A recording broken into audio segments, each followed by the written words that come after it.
Bringing a fresh new interpretation of Shakespeare's A Midsummer Nights Dream, we'll visit the Nashville Ballet on this week's Arts Break.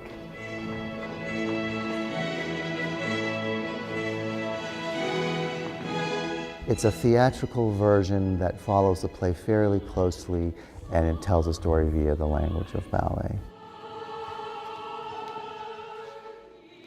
Once I really got into the story, I found it to be very complicated. It's one of the most complicated of the plots. A good example of it is when Puck's the little sprite, and he messes up Oberon's spell, and he puts the magic dust on the wrong guy, and so it ends up where the two guys love one girl, and she wasn't loved by anyone in the beginning, and the poor girl who was loved by both of them in the beginning is left alone, and then it's this crazy mix-up, run around. And to know the difference between them and try to remember it, it takes a little bit of doing. I wanted them to be completely color-wise delineated so that you knew the woman in blue is a certain woman and then the woman in red is a certain woman. And the woman in blue, her lover is in blue too. So you know that those two go together always. That's what's right. And then the same for the other side. You know that the red goes with the red. And when the red is with the blue, you know there's a problem.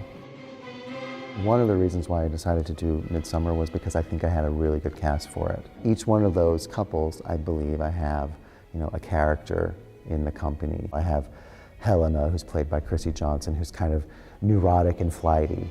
She's a very passionate, beautiful dancer. She's kind of like the comic relief between the set of lovers. She's in love with someone who pretty much despises her, and she's so pathetically in love, she's just adorable. And then, of course, there's Puck, Chris Stewart, who was born to be Puck. And he's like mischievous. He has all the kind of the tricks up his sleeve in terms of the dance technique. I was walking by the window yesterday, and I caught him with his elastic belt getting ready to pop one of the ladies on the floor who was resting on the floor.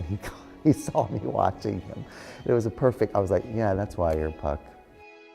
Paul looks at it as like a cartoon, so I want people to laugh. There's a lot of funny moments in this whole ballet. Even when there's the fighting scene, when one of the lovers is just so upset and is rolling around the ground, I mean, I can't help to laugh. Someone who had never been to the ballet before and came to see this Midsummer Nights Dream, it would be great if they went away and said, wow, I really understood that. I wasn't afraid. I really got it. That would make me very happy. Nashville Ballet's A Midsummer Nights Dream runs April 23rd through the 25th at TPEX Jackson Hall. For more information, visit us online at wnpt.net/arts. This NPT Arts Break is made possible by the generous support of the Ingram Charitable Fund.